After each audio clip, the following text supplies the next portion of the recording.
काव्या शादी करके जब अपने ससुराल आती है तो वो देखती है कि उसकी जेठानी नैना काफी पतली और स्लिम है।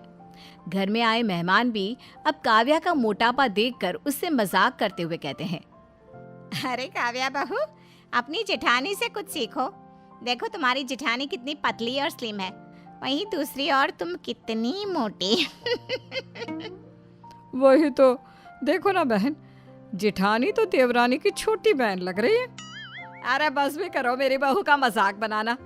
अरे क्या हुआ अगर देवरानी जेठानी से मोटी है तो? हम कहाँ कुछ कह रहे हैं, हम तो बस जो देख रहे हैं वही बोल रहे हैं। क्यों बहनों? इस तरह से घर आए मेहमान काव्या के मोटापे को लेकर उसका मजाक बनाने लगते हैं और ये सब कुछ देखकर काव्या अपनी जेठानी से जलने लगती है और मन ही मन खुद से कहती है, आज मेरी इस स्लिम जेठानी की वजह से घर में आई सभी मेहमान मेरे मोटापे का मजाक बना रहे हैं। पर कोई बात नहीं जेठानी जी, बहुत जल्द आप भी मेरी तरह मोटी होने वाली है, क्योंकि अब बिगड़ने वाला है आपका डाइट। इस तरह से काव्या के दिमाग में नैना का डाइट बिगाड़ने का खतरनाक प्लान बन जाता है। अब काव्या घर से मेहमानों की जाने का इंतजार करने लगती है और जैसे ही सारे मेहमान घर से जाते हैं वैसे ही काव्या लग जाती है अपने मिशन पर। ऐसे ही एक दिन घर में सब पूरी सब्जी और तेल से बनी चीजें खा रहे होते हैं तो वहीं दूसरी ओर नैना सैलेड और कुछ उबली सब्जी खा रही थी। ये देखकर काव्या अपनी जेठानी से कहती है, अरे क्या जेठानी जी, आप भी ना हर समय ये घास फूस और उबली सब्जियां खाती रहती है। आज तो आप मेरे हाथ का बना खाना खाइए। इस तरह काव्या उसके खाने में तेल से बनी चीजें जैसे पूड़ी पापड़ आदि उसकी प्लेट में रख देती है। ये देखकर नैना काव्या से कहती है, अरे काव्या बस भी करो, मैं ये सब चीज नहीं खाती। मैं अपने डाइट का पूरा ख्याल रखती हूँ और यही वजह है कि मेरी उम्र 30 की होने के बाद भी मैं अभी तक 20 की ही नजर आती हूँ और मेरा फिगर इतना अच्छा है। अरे कोई बात नहीं नैना बहू, आज पहली बार काव्या बहू ने इतने प्यार से तुझे खाने के लिए दिया है, मना मत कर, नहीं तो बेचारी का दिल टूट जाएगा। अब खा लेना थोड़ा सा। पर माँ जी प्लीज दीदी, और वैसे भी दीदी जिस तरह से आप डाइट फॉलो कर रही है ना, मुझे डर लग रहा है कि कहीं ऐसा ना हो कि तेज हवा चले और आप। काव्या डोंट वरी, ऐसा कुछ नहीं होगा, क्योंकि मैं ऊपर से जितनी पतली और स्लिम हूँ अंदर से उतनी ही स्ट्रॉन्ग। एंड मेरे इस फिगर को पतला नहीं, 0 साइज फिगर कहा जाता है। आज के लिए मेरा खाना हो चुका है, मैं चलती हूँ।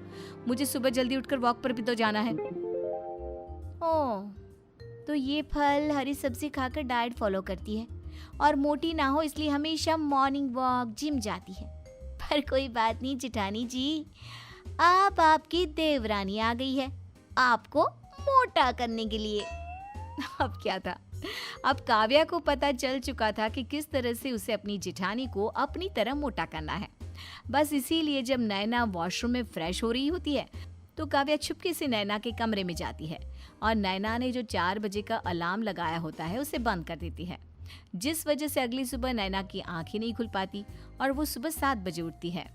जब नैना सुबह 7 बजे उठती है तो काव्या बहुत खुश हो जाती है और खुद से कहती है, जेठानी जी, ये तो बस अभी शुरुआत है, आगे आगे देखो होता है क्या। अब तो जेठानी भी हो जाएगी देवरानी की जैसी मोटी। इस तरह से काव्या का पहला प्लान तो हो जाता है सक्सेसफुल, जिसके बाद काव्या अपने हाथों से गर्मा गर्म चाय बनाकर नैना के लिए ले जाती है और कहती है, क्या हुआ दीदी, आज आप बड़ी परेशान नजर आ रही हैं। कोई बात है क्या जो आपको परेशान कर रही है? कुछ नहीं, मैंने अलार्म लगा रखा था पर पता नहीं वो कैसे बजानी और इसी वजह से मेरा मॉर्निंग वॉक भी छूट गया। खैर अब मेरा जिम जाने का समय हो चुका है, मैं चलती हूँ। चली जाना, पर पहले चाय तो पी लो। नहीं काव्या, मैं चाय नहीं पीती, मैं सिर्फ ग्रीन टी पीती हूँ अपने आप को फिट रखने के लिए, या तो फिर एनर्जी ड्रिंक। ये कहकर नैना जिम जाने के लिए तैयार होने लगती है। इसके बाद काव्या नैना के ड्रिंक की बोतल का एनर्जी ड्रिंक बदल देती है और नैना के लिए ग्रीन टी में शक्कर मिलाकर ले आती है। जब नैना उसे पीती है तो काव्या से कहती है, काव्या तुमने मेरे ग्रीन टी में शक्कर मिलाई है क्या? हाँ दीदी, क्योंकि बिना शक्कर के तो चाय नहीं बनती ना, चाहे वो ग्रीन हो या ब्लैक। काव्या, शक्कर में फैट होता है और कभी भी ग्रीन टी में शक्कर नहीं मिलाई जाती। एनीवे, मैं जिम जा रही हूँ, थोड़ी देर में वापस आ जाऊंगी। इसी तरह से पूरा दिन निकल जाता है। काव्या आए दिन किसी न किसी तरह से नैना की डाइटिंग बिगाड़ती रहती। इसी तरह से एक दिन नैना और काव्या की सास कोमल का जन्मदिन होता है और काव्या अपनी सास का जन्मदिन मनाने के लिए अपनी सास के हाथों केक कटवाती है और जबरदस्ती नैना को खिलाते हुए कहती है, दीदी आप हमेशा अपना डाइट फॉलो करती रहती है, पर एक दिन केक खाने से कुछ नहीं होगा, इसलिए प्लीज़ आप थोड़ा सा मेरे हाथ से केक खा लीजिए ना। और वैसे भी आज तो मम्मी जी का जन्मदिन है, क्या आज आप मम्मी जी के जन्मदिन का केक भी नहीं खाएंगी? अरे पर काव्या, नैना बोल ही रही होती है कि काव्या जबरदस्ती उसके मुंह में केक ठूंस देती है और रात को भी खाने के टेबल पर उसकी सलाद की जगह पर घी में लिपटे आलू के पराठे उसे खिलाती है और इस तरह से नैना का डाइट बिगड़ता ही जाता है, जिस वजह से अब नैना भी काव्या की तरह थोड़ी सी मोटी होती जाती है। अपनी जेठानी को मोटा होता देख काव्या बहुत खुश होती है और मन ही मन कहती है, आखिरकार मेरी मेहनत रंग लाई, अब मेरी प्यारी जेठानी जी मेरी तरह मोटी हो रही है। अब कोई भी मेरा मजाक नहीं उड़ाएगा और ना ही जेठानी जी की तारीफ करेगा, क्योंकि अब जेठानी जी और देवरानी दोनों एक जैसी हो चुकी है। अगर दोनों एक जैसे ही है तो कौन किसकी तारीफ करेगा और कौन किसकी बेइज्जती। जहाँ काव्या अपनी जेठानी को मोटा होता देख मन ही मन खुश हो रही होती है, वहीं दूसरी ओर नैना खुद का मोटापा देखकर परेशान होने लगती है। वो पहले से भी ज्यादा डाइट फॉलो करने लगती है। अब वो शाम को भी वॉक पर जाती, योगा करती। नैना हर वो चीज़ ट्राई करती जिससे वो जल्द से जल्द पतली हो सके और नैना की ये मेहनत रंग भी लाती है। बहुत जल्द एक बार फिर से नैना पहले की तरह पतली हो जाती है।